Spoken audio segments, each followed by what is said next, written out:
Bishop Jacob Atirweho owa Bunyoro Kitara Diocese ashobora abantu okuruhanga rukundo obusinge omu bantu be kandi yayongera kushobora kubonka abembezi b'edini bari kushabira Uganda aho yashaba abatezi b'akaruru okukoratira amateeka g'ebyobururu. Kana mukama wa Yesu Kristo oyahumbukira rugiro mu kituru ebiga byabanze kozesa hala begeswa bikaba ngo businge bube hali peace be with you kandi ruhangana kwa kugonza obusinge buno obyatunihize kandi oyasabira begeswabe ebigambe ebyo bikire mukasome kayitukana kokoma ngo obusinge bube halitwe obusinge we muihanga lyaitu. Bishop yayongera yashaba abo bona barikuza kwejumbira mu karuru kurwanisa kwehimpsa kureka bahereze ruhanga ima yaitu kandi ruhanga atanga bemyehembo nabamarara stana takuletera pride ironde myehembo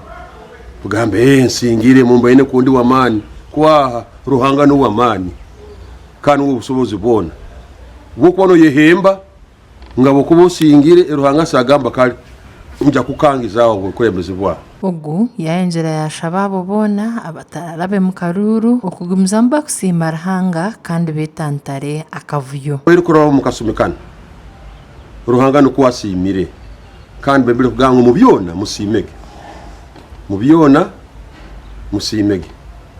In all circumstances we should give thanks to God.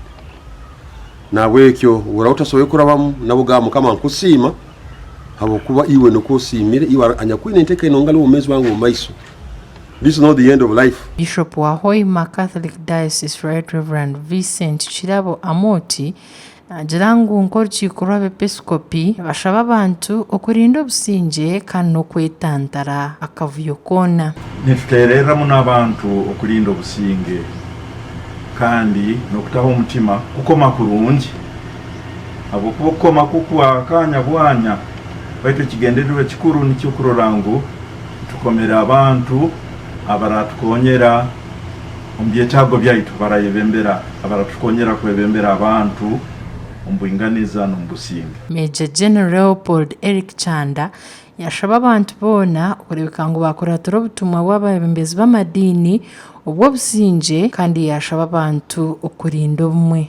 Tuina making sure nti obusinge bikeireho kuba hamu unity na kekyo emphasizing muno, then most of all continuity because one about kira by experience. Amakraga gasha kwa gada saba abo hatayali West.